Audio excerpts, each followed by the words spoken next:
All right. Good afternoon, everyone. We are waiting for a few folks to get settled in.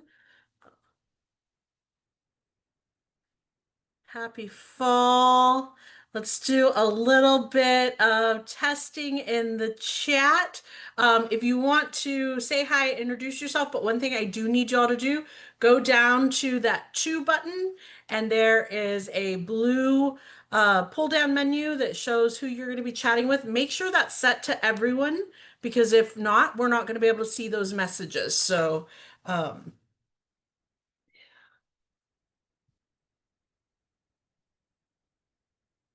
all right. All right, so if y'all want to say hi in the chat box and let us know where you're at today. It's always my favorite part because we get so many people from all over.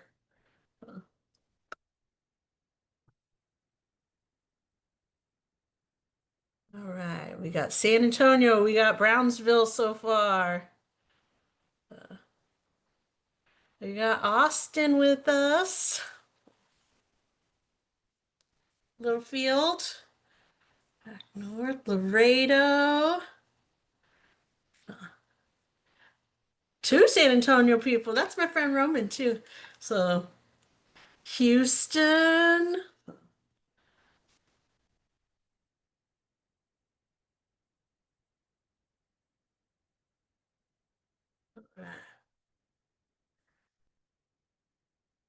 Oh, we have our first out-of-state person from Bowling Green, Kentucky. So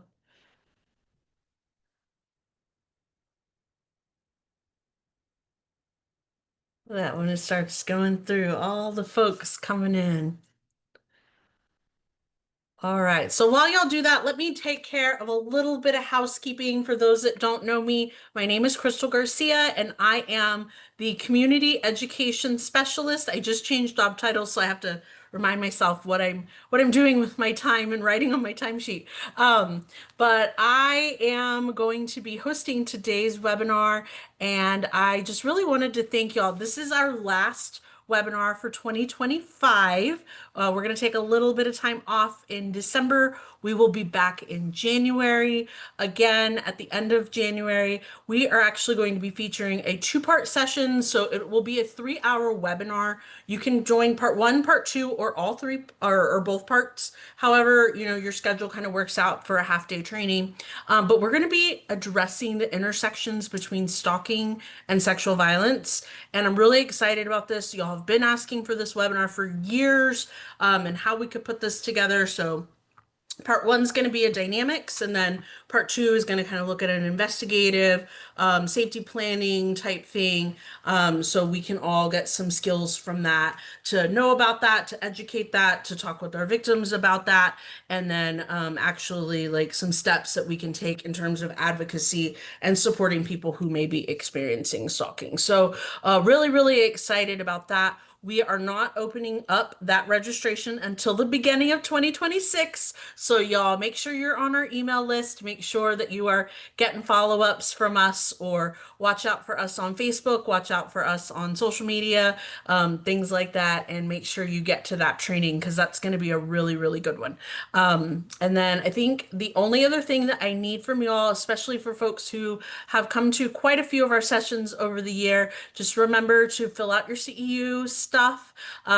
Our certificates are also able to be used as certificates of completion. So the CEU certificate that we send at the follow-up of each and every webinar, we will also send one for this session. Those can be used to claim hours wherever you need those for. And I know a lot of advocates may not be sending those to a formal board, but you might need to send them to an office or something like that, because grants often have requirements around continuing education and training as well. So those certificates do work for those purposes. Please use those, get those filled in. You do not have to send me a completed copy back. But as we're getting close to the end of the year, if you have gone to a session and did not, or you've lost that certificate, it didn't make it back to your inbox, or you're just missing one, please reach out by email. Let me know if you need something. If you're claiming hours for like Nova or somebody else that's outside of the licensing boards that are on our paperwork, and you need a different kind of form, let me know. We can work with y'all on that. We want to make sure all your hours for 2025 are reported. This session is going to be worth 1.5 hours, so you will also get that credit as well. Get those hours claimed. I know it's time for a lot of people to renew, so if you do get called for audits, we're here to help. Just reach out and let me know. So, with that said, just a couple other reminders. We are recording today's session for YouTube. We will enable your microphones. I do have to go through and do that one by one, so it may take me a few minutes to get down to your name. Just we kindly ask that you keep those on mute. We don't want to hear any background noise or any private conversations or anything going on in the offices or anything like that. If you're going through the drive-through, yeah, we're gonna go back to old school days. If you don't have enough for the class, don't be bragging about what you're getting at McDonald's. So, y'all have fun. I'm going to turn this over to Kira, who has been a presenter at the TASA conference, and she is a pretty fabulous presenter. So she's got a great topic for us today. Y'all have fun, and we will see you at the end of the session. All right, everyone, I'm going to go ahead and get my screen shared.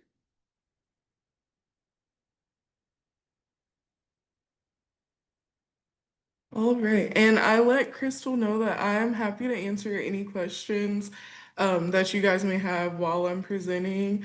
So she'll be able to just read them out loud to me since I won't be able to see the chat while I have my screen shared. But welcome to Unpacking the Stories We Consume, Media Beliefs, and the Path to Change. I'm really excited to have the opportunity to speak to you guys today. I'm super passionate about media. It's what I studied in college. And now being able to kind of bridge the gap between media and the work I do in prevention has been a really exciting journey for me. So I'm excited to share some of the things that I've learned over this last year, hopefully give you guys some strategies that you can use in your own respective work, and just hopefully create a conversation where we can all begin to look at media a little bit more critically, to help reshape some of the stories that we hear around survivorship and around abuse in our communities. So just a little bit about me. My name is Kera Daughtery. You can also call me Keke. I am a prevention educator at the Hayes Caldwell Women's Center in San Marcos, Texas. I am an alumni of Texas State. I graduated in December of 2023, and I am officially 1 year into my role as a prevention educator now. So I was pretty fresh into this field. Like I said before, I studied media in college, so my bachelor's degree is in electronic media and mass communications. And I also minored in women's studies when I was in college. So that's kind of how I got my start in the world of prevention. I learned a lot about prevention work in my women's studies classes, and it just kind of sparked an interest in me. I did quite a few research projects about the benefits of comprehensive sex education and how that can affect abuse in our communities. So once I saw that this position was open at HCWC, I was like, yes, I am jumping on this train. So now that I have been in this field for a while, I learned a lot about different topics that we cover, like consent and boundaries, about media literacy and the effect that that has on the way that we understand survivor stories.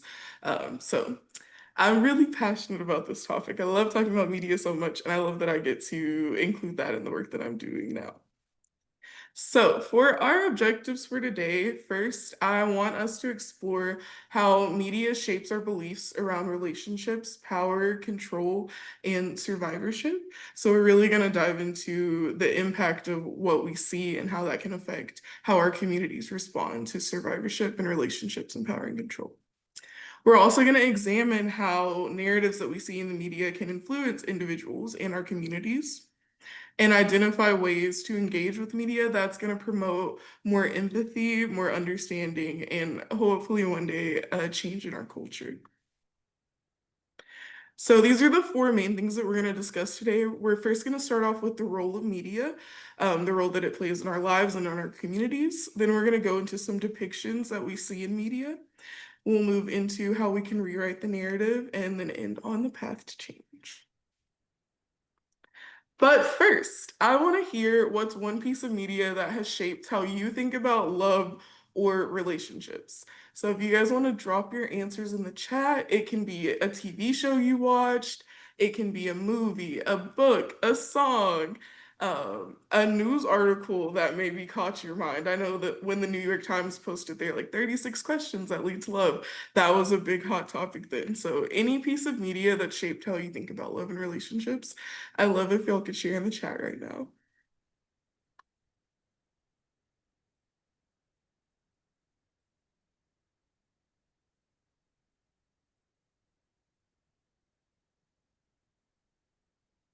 Okay, I see someone said music was a big one for them. Telenovelas. Yep, definitely. Podcast. I'm interested, what podcast has influenced your thought on love and relationships? I can share one song that definitely had an impact on me when I was a kid. It was Irreplaceable by Beyonce because I remember singing it all the time in the car with my sister. And I had that mindset of like, nobody has to stay around for forever. So in my head, it kind of sparked that like hyper independence in me, which if you knew me, you would know that that stretched into many years of my life, something I had to unlearn. But love Beyonce. All right, well, thank you all for sharing. Okay, so first we're going to start on the role of media. So, what even is media? It's the means of communication that reach or influence people widely. And some different forms of media are radio, television, and film. It's kind of how we see like traditional media. From the start, they influenced a large variety of people and they continue to do so today. But we also have print. So that could be newspapers. So, what local news sources are posting, what magazines have to say, they typically influence or used to influence culture a lot more than they do now. Now it's more so social media. Also, books can be a big influence. We have music and art. So, what are our favorite singers saying? What type of art? What does that portray when we see new paintings? And then there's, of course, social media, which I think is probably something that we all have noticed the big impact that social media has had in recent years. It could be like what different trends are going on. It could just be the influx of information that you get from other people, seeing what other people post about their relationships, seeing other people's opinions about relationships can all have an impact on us. Also, advertising. So, what kind of messages are being sent to us through the things that we may be interested in buying, or through previews and trailers of shows that we might want to watch?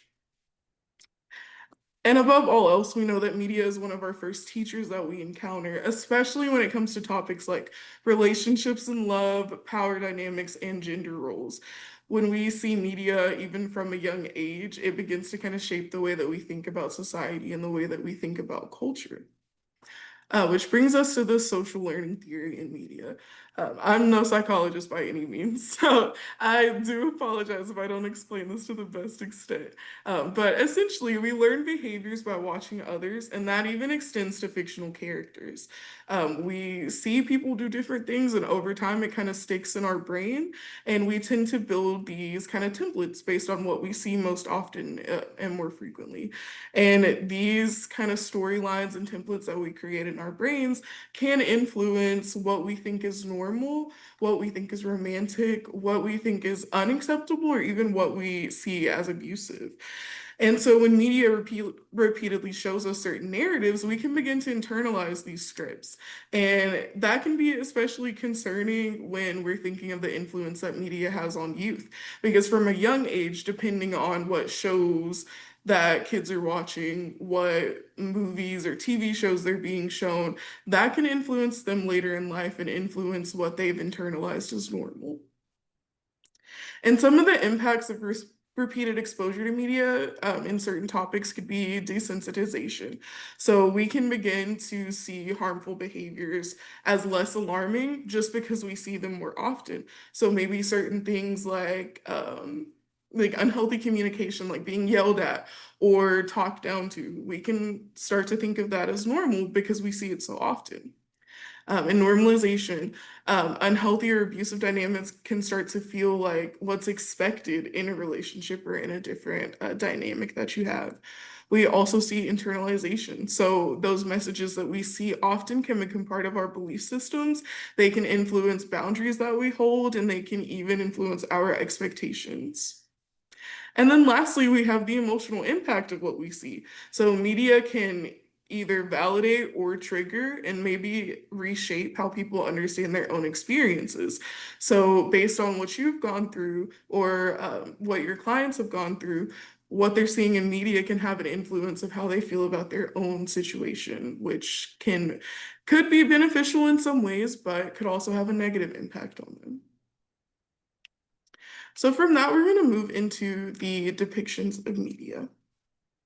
So these are some common patterns that we see in a lot of different forms of media. We are often shown that jealousy is a sign of passion or protection, and jealousy on a regular basis, like that's a normal thing that a lot of us feel. It's okay to feel jealous at times, but we see when it crosses the lines into jealousy turns into control or jealousy turns into something negative for the other person's experience, that's when it becomes a bit of a red flag. So when we see it framed in a more romantic light, that is a bit concerning. We also see control shown as romantic interest. Like they only did that because they care about me, or they want me to go to this place at this time because they want to make sure that they know where I am and know that I'm safe. That can be romanticized, but we obviously know that that is a red flag as well.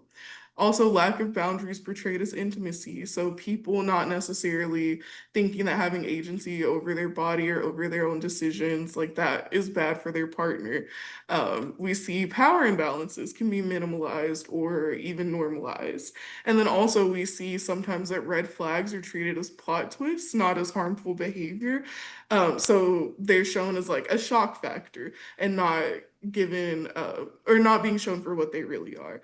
And these different portrayals shape what we see, and especially shapes what youth see as normal, as what's expected in a relationship, or even as what's desirable.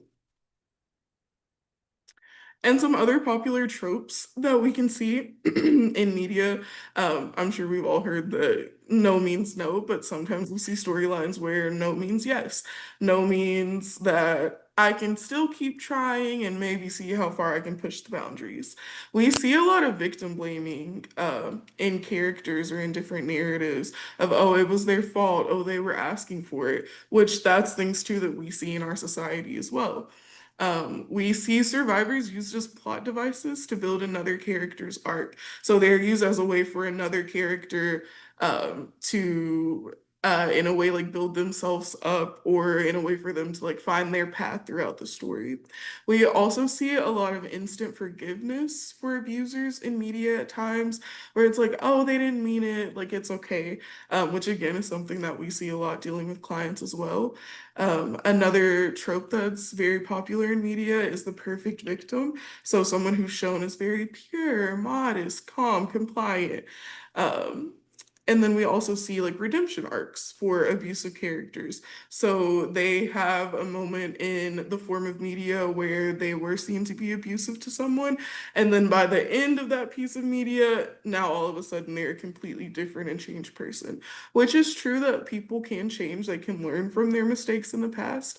But it can create a false narrative where that will happen in every situation, which can be harmful.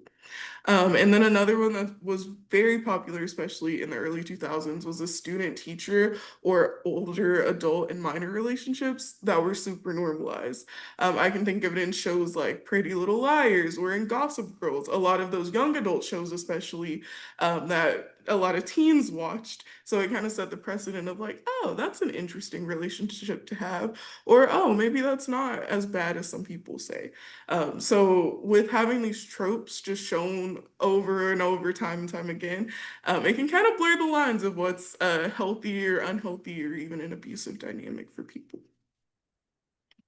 And then we also have survivorship in media and how survivor stories are shown. So a lot of the harmful patterns that we see is survivors being shown as broken or fragile or unstable. And we know that survivorship doesn't look a certain type of way, but that's how typically that they're shown in media, especially in pieces of media that aren't created by survivors. Which is another important thing to say is like if we want to see a culture change, we would also want to see more media being created, directed, and produced by survivors themselves.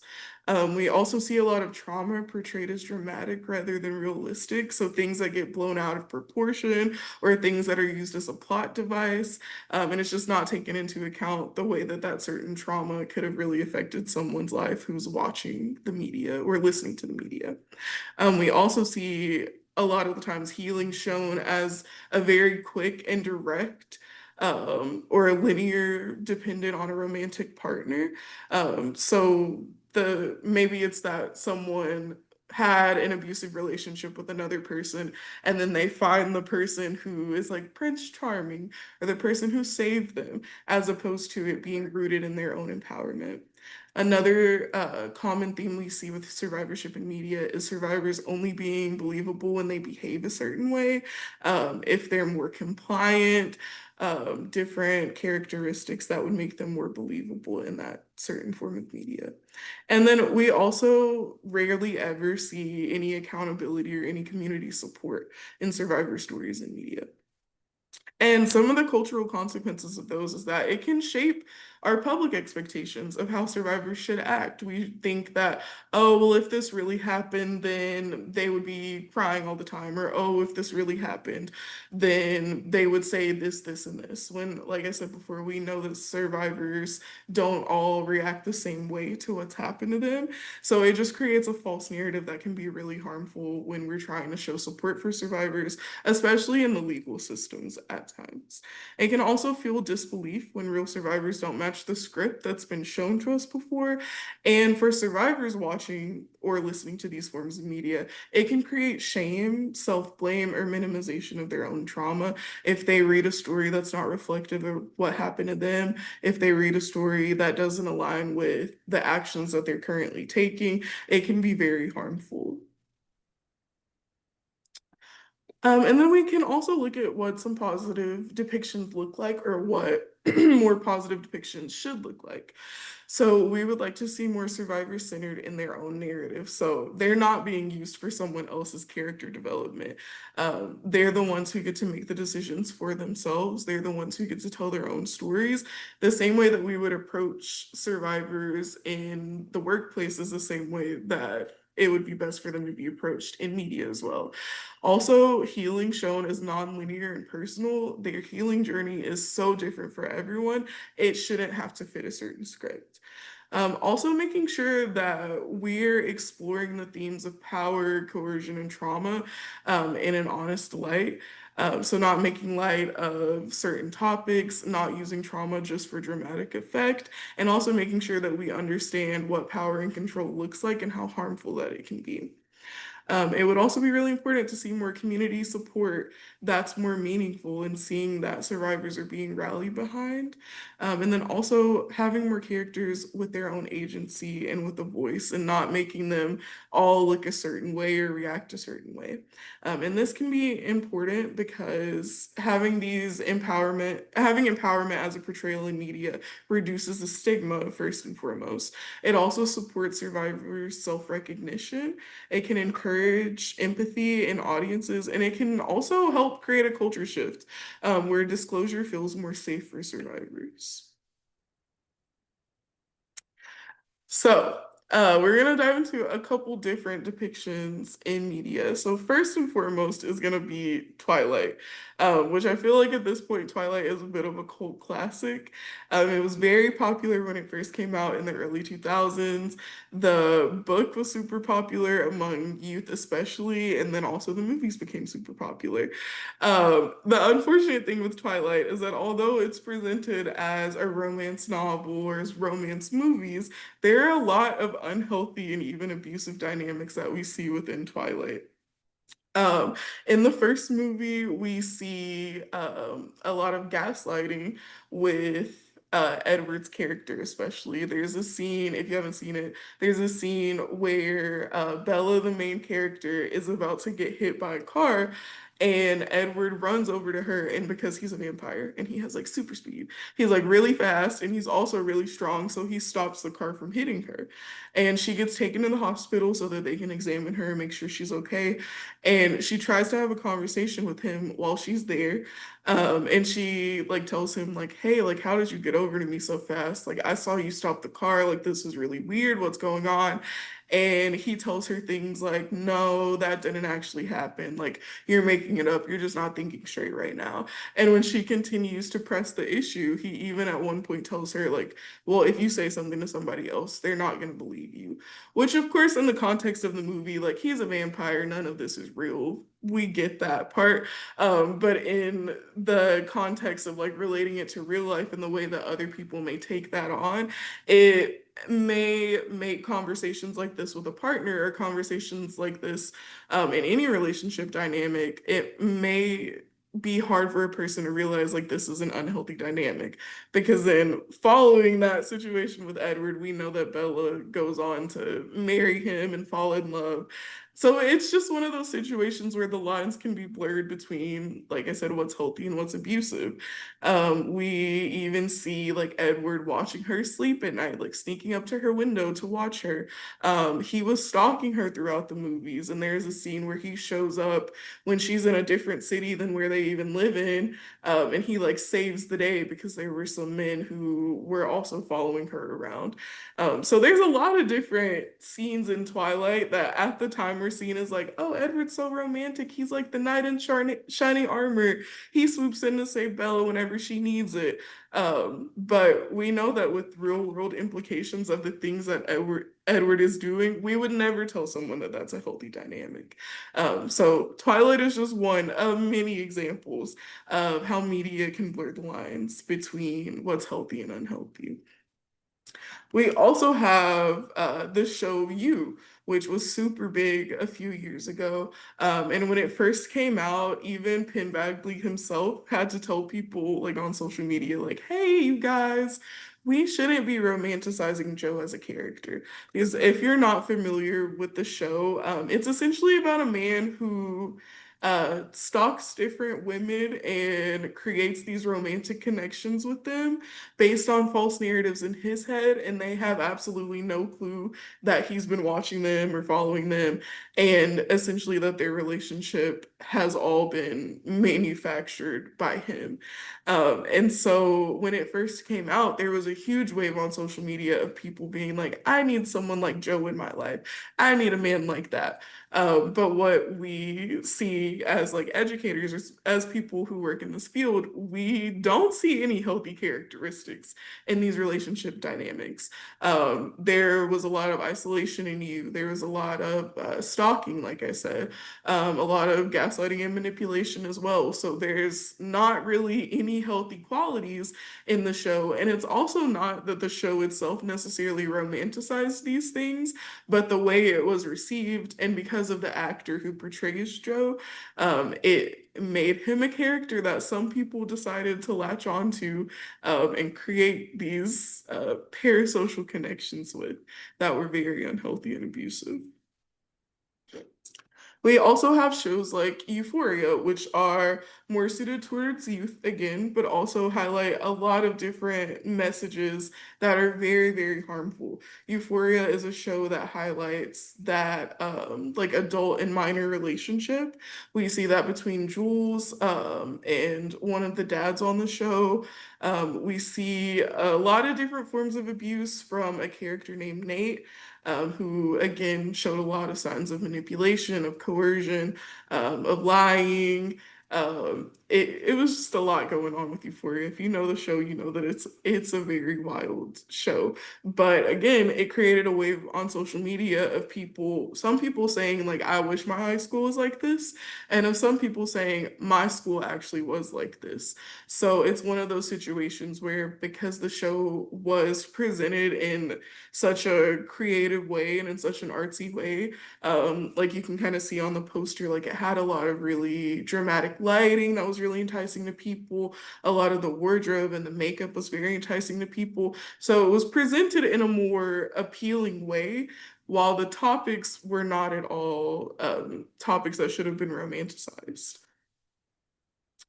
And then we also have movies like It Ends With Us, which was about a domestic violence relationship.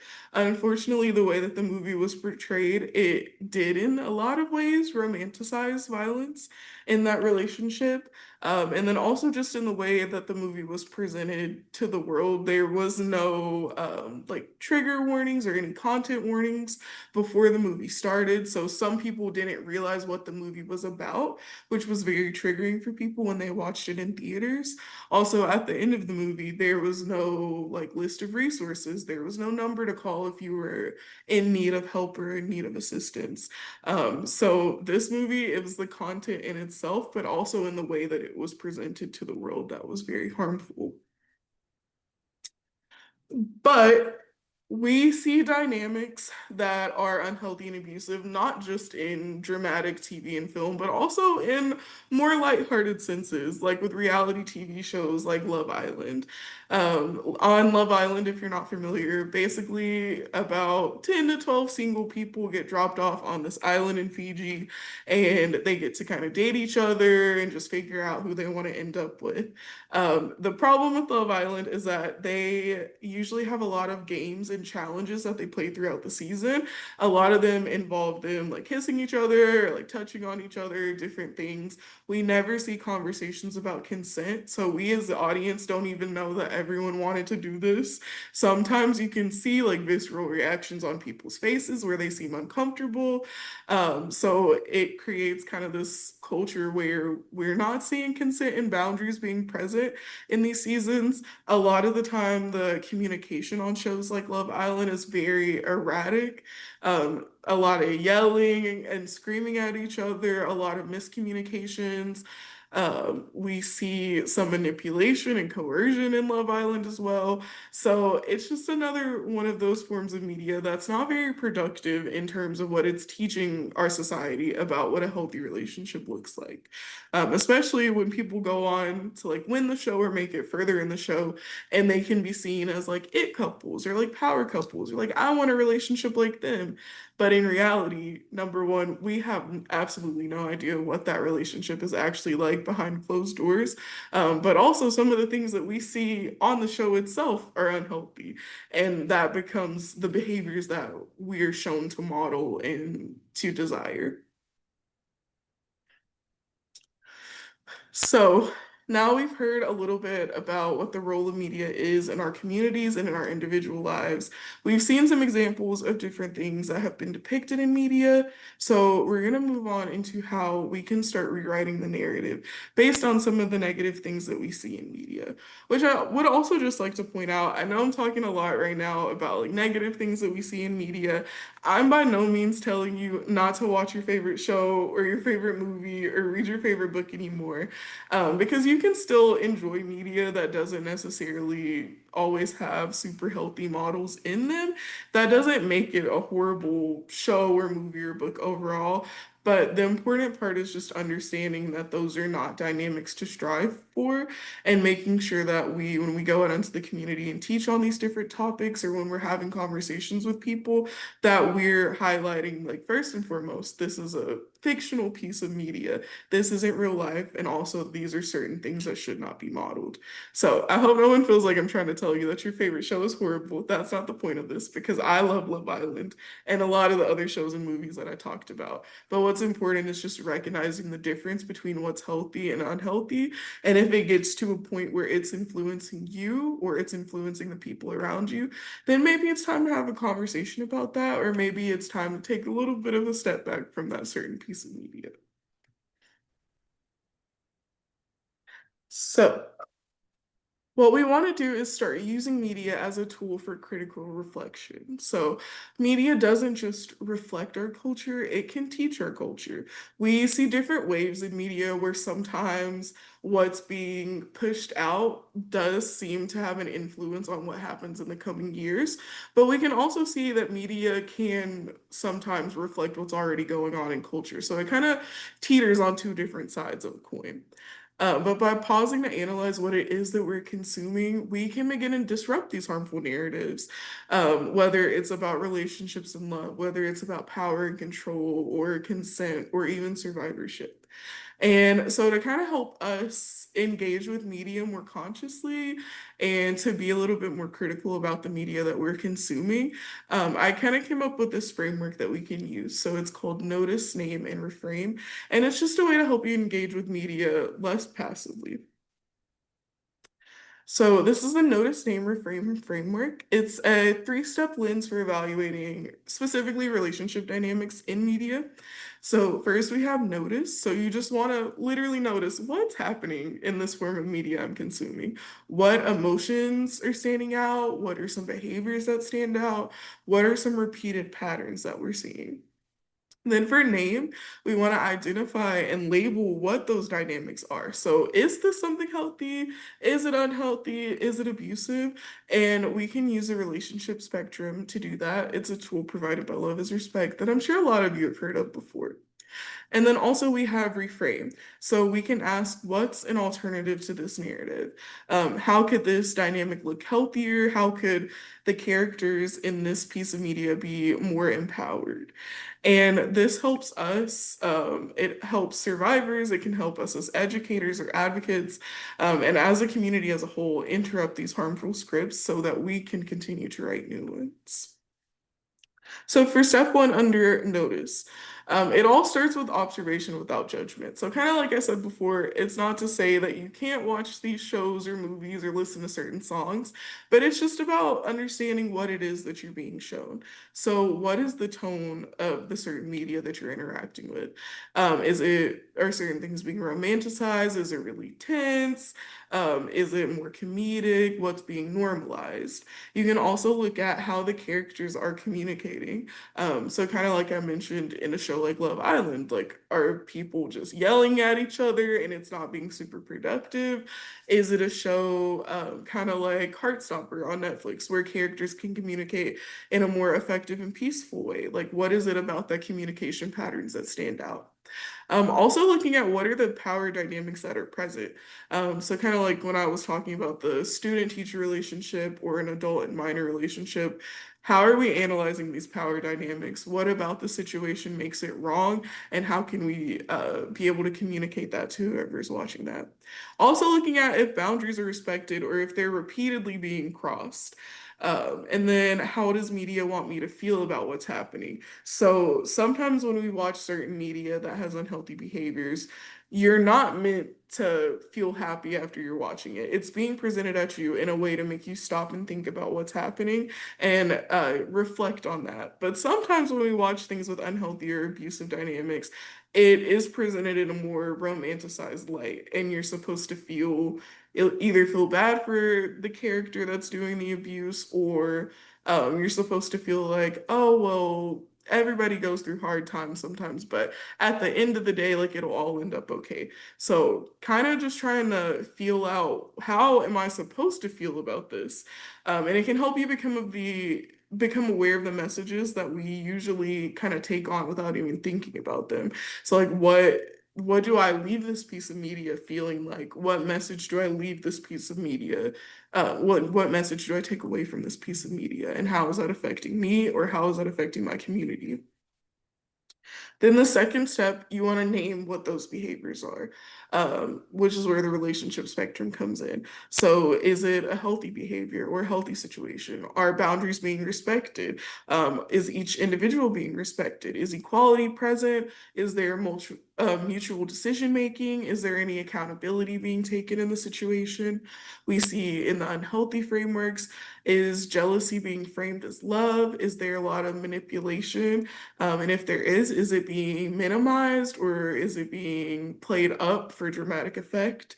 Is poor communication being normalized in the situation? And then under abusive, we're looking at power and control tactics. Is there any isolation happening? Do we see coercion or threats being given?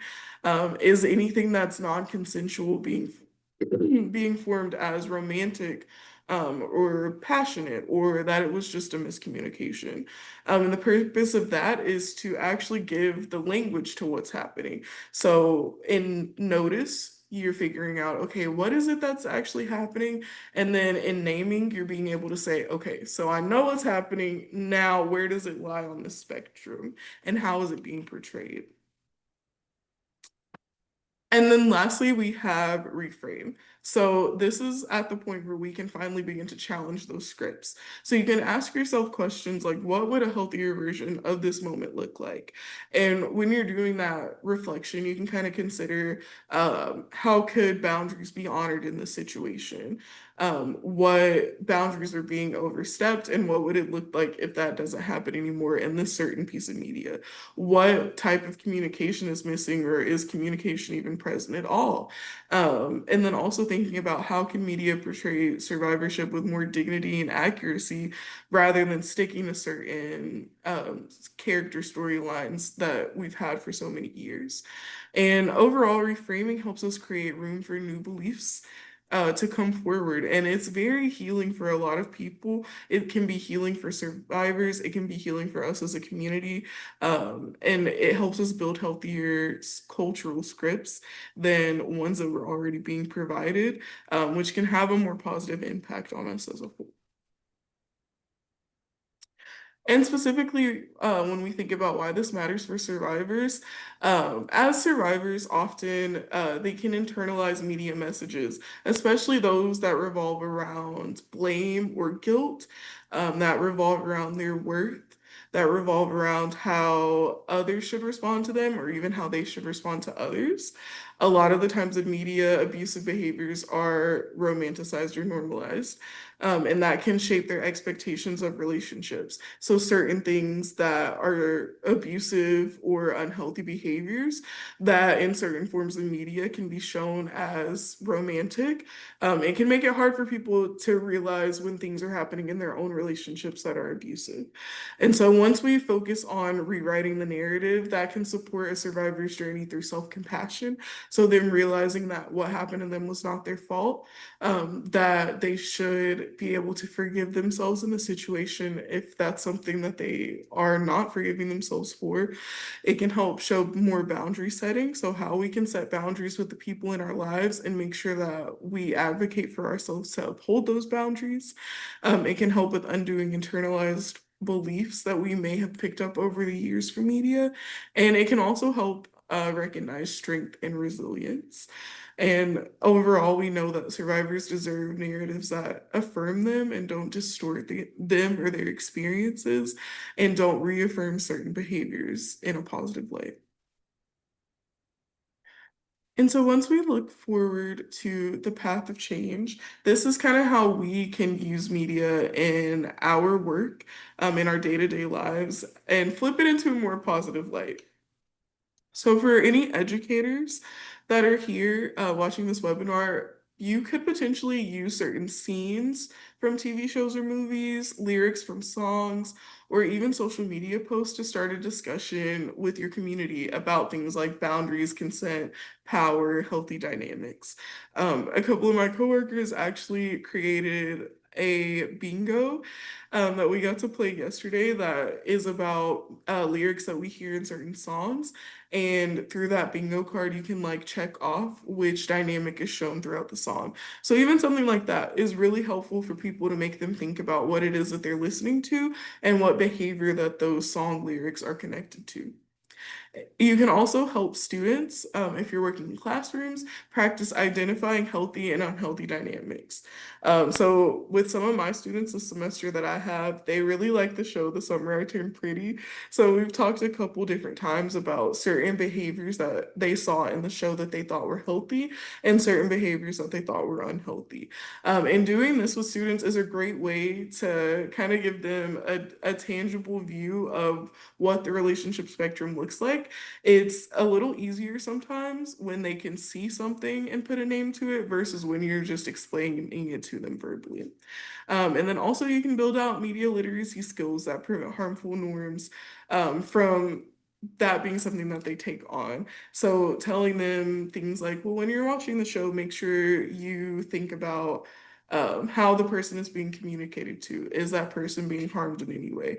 What are the implications of that? And I can share, I have some media literacy like questions that parents can use with their kids when they're watching like movies together or watching shows together. I can make sure to share that after too. For our advocates, you could potentially use media examples to validate your client's experiences. So maybe they're telling you something that happened, and you're like, yes, I understand what you're saying. Like, this can be shown in a piece of media like this. You can even use media to challenge some myths around blame or shame, what survivors should do. So, whether that's through like your social media accounts at your respective agencies. It can be very helpful to, again, same with like working with students, it can be helpful to put something tangible for people to see um, to different topics that you're talking about. And also, you can introduce alternative narratives that can be more supportive in the healing process and in learning self-compassion. So maybe they've seen things that make them take on blame or guilt or shame. Maybe you can share with them something that's more empowering, something that's more survivor centered, or something that would be more healing. For counselors, you could potentially use certain moments in media to help them process relationship patterns if it's appropriate. So just saying, like, if you need an example of what this looks like, then you could look to this form of media. You can also explore how their beliefs may be shaped by things they see. So just letting them know, like, this might not even be something that you this may be a belief that you've taken on from something that you've seen. So how can we work back from that to make sure that you understand that those beliefs are not true about you? And also normalizing their experience by just talking about common themes that we've seen and how we can rewrite those themes as well. And for any law enforcement, just using media to examine how bias shows up, how victim blaming can show up, or how any misconceptions can show up in investigations. Because a lot of the times we can take those internalized beliefs that we've taken away from media, and that can influence our decisions moving forward in the way that you approach people, in the way that you go about investigations, can sometimes be influenced by certain misconceptions that we have. Also discussing how TV can shape public expectations of survivor behavior. So making sure that it's reaffirmed that every survivor does not act the same way, that everyone processes trauma in their own way, so it will not look the same. And also building that trauma-informed awareness by making sure that we understand the difference between what's a fictional portrayal and what actually happens in the real world. And then we move on into weaving the story. So, again, it's understanding that media can be a powerful storyteller. It can tell us a lot about what love looks like, what power and control looks like, even what survivorship looks like. And often those stories are told to us a long time before we even understand how to question what we're being told. And at that point, we can already have beliefs placed onto us that we don't even fully understand. And it can be a hard journey to work towards reshaping those beliefs. Also, understanding that these stories that were shown can shape beliefs and expectations at both the individual and community level. So it's not even just that you take on storylines and you internalize them, but that can influence the way that a community acts and responds in certain situations as well. Understanding how media normalizes control, how media can excuse harm, and recognizing how these narratives have a real impact on people in our lives. And then also making sure that when we can, we use the notice, aim, and reframe framework because it can help us interrupt harmful scripts and replace them with healthier and more truthful scripts. And then also just understanding that creating a movement, creating a cultural change takes all of us. It takes every educator, every advocate, every counselor, every law enforcement professional, and even people outside of our field of work. We can all use media as a tool for awareness, a tool for empathy, and to help shift our culture. And culture change doesn't just start with huge movements. It all often begins with small shifts in the way that we speak and in the way that we show up for each other. And every time that you question a message or you reframe a harmful trope that you've seen, or you help someone understand a relationship dynamic more clearly, that's you creating change. It doesn't always have to be something large that we see on a community level. Those individual changes can all build up to that at one point. And then also just understanding that survivors deserve stories that honor their strength, that honor their complexity, and that affirm that we want them to empower themselves and to feel empowered as they move forward in their life. Also realizing that young people deserve narratives that show them what healthy dynamics look like and that show them that there can be love without control or manipulation or without some of these harmful narratives that we often see. And also understanding that communities overall deserve media that reflects accountability, compassion, and healing so that we can be better support for survivors in our communities.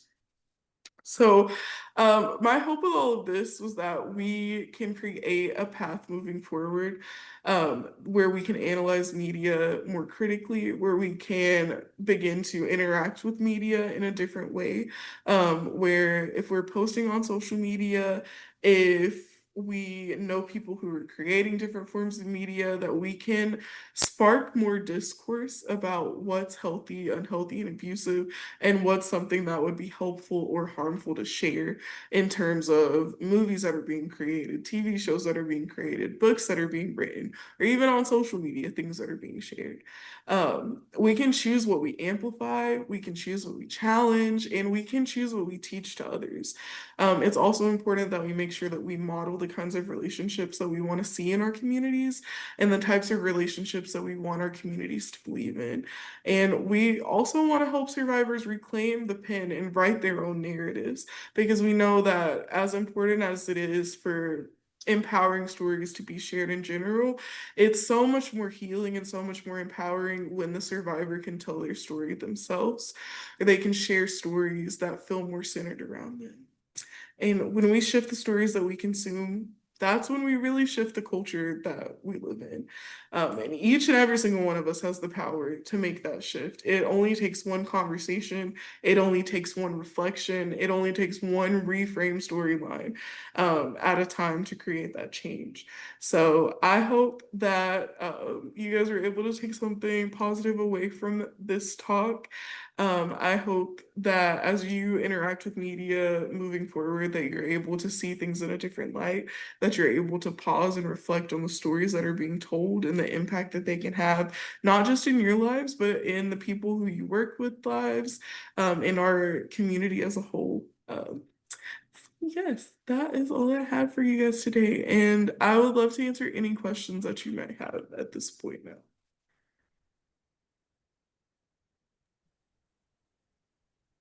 All right, good stuff. So one of the things I was hoping, I kind of heard this and I kind of little idea for a little bit of a brainstorming. I know a lot of us have been trained to use media with youth and like in a classroom setting or primary prevention setting, but I would love to hear us brainstorm a little bit about like advocacy, like one-on-one. Has anybody used media in some of the ways that you suggested, or examples, or like trade ideas on that? Because I know it can be done, but I think a lot of people kind of hesitate because they've never heard of it as an example. So if any of y'all, you have microphone access, so if any of y'all want to unmute and talk about that, or if you want to put it in the chat box and I can read it, but I'd love to do a little brainstorming on how to use this one-on-one.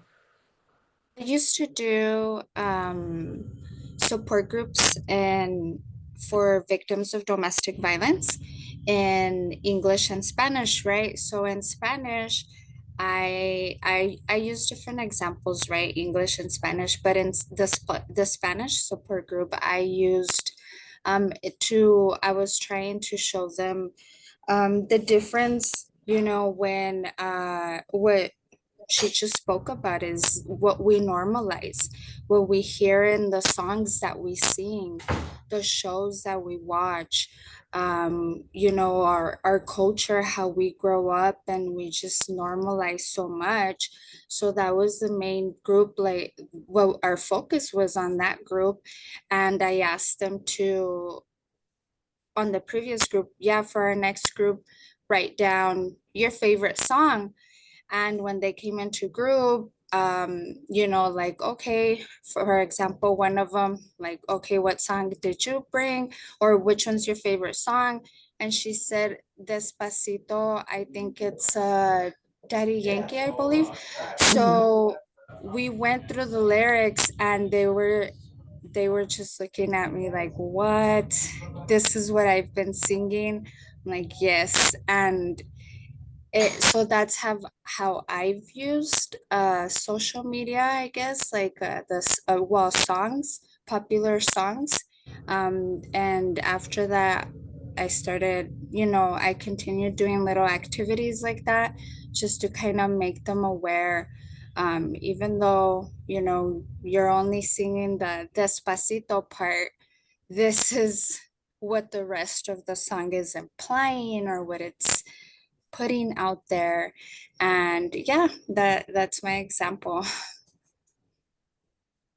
That was a great example because especially when it comes to music, it can be really easy, especially like if it was people who are listening to Despacito and they're Yeah. not and they're not Spanish speakers and they literally just don't know what the lyric means, then they're like, whoa, like I literally had no clue. But even if the song is in your native tongue, sometimes like we get caught up in like maybe the beat of the song or maybe the person is speaking Mhm. too fast and you just don't realize what's being said and you don't understand the impact that listening to something like that over and over can have on you without you even realizing it. Yes. Yes, you touched some really good points. Very awesome. Thank you so much. Thank you. All right, and Crystal says, yes, Spark has a Spotify list to show how music hides messages such as stalking behaviors, and I show Spanish songs and novellas that romanticize problematic behaviors. So I love that we can be creative with this. I did primary prevention in a more rural area, and so we would use country music because all the other examples there, my students didn't listen to that music, and so we would always get to adapt it to like what's real and what works for us. So. Mhm. I started doing a lot of work over the summer with writing articles about popular media. I focused more on TV shows just because I would write Mm. about what I was watching at the time. Yeah, And it's on our website. I can put the link in the chat too. We that at would be awesome. HWC, we have a educational website called Stop the Hurt. And so I would post there about the shows just because I think it's helpful if people are able to like watch a show and then also read a piece of media that's telling them like some of the things that you see and might not recognize as problematic, like they're not good behaviors. They're kind of like I was saying in the presentation, like sometimes in a show like Love Island, we can think, oh my gosh, that couple is so cute, like their goals. And then if you sit and you really think about it, you're like, wow, like some of the stuff That's that's happening nice. is Yeah. not good at all. But definitely these kind of interventions, they work. They're slow moving, but I think the Super Bowl is such a good example where like misrepresentation and everybody that like ask her more stuff like at the award shows, but like the Super Bowl commercials have drastically changed over the last 10 to 15 years of us chronically pushing on this work and how we sell products and what commercials and media portray. So I think sometimes we don't always see those immediate outcomes, but now that I've done this work for about 20 years, or just a couple years before I had gray hair, but you can actually measure progress now where these big social interventions around media consumption have actually really worked for us. So I'm a lot more comfortable watching Super Bowl games with certain family members or, at the church on Sundays or whatever, where youth groups come together to watch the game and they're like not quite so cringy anymore. So, Exactly. all right. Does anybody else have any examples for us or questions?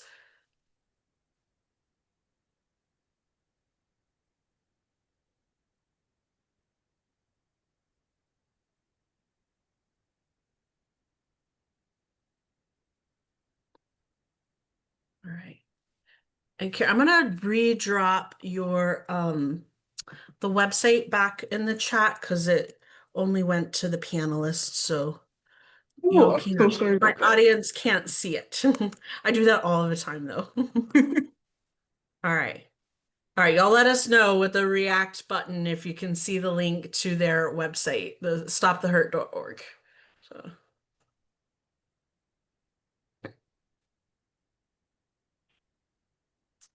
all right, y'all. Perfect.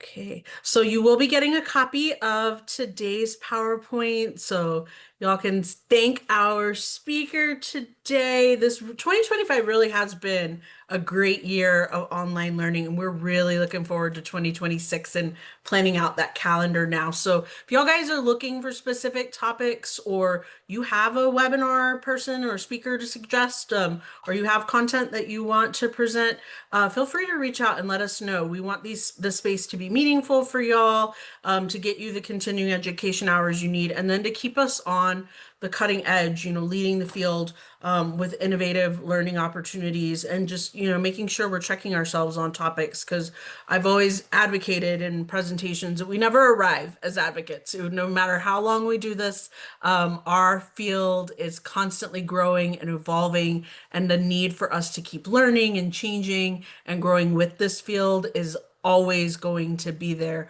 no matter how long we've done this work. So thank you again so much for being with us all throughout the year, y'all. Look for that last follow-up email, and then any sessions that you may have missed are going to be on our YouTube channel, and then we will see everybody back in January.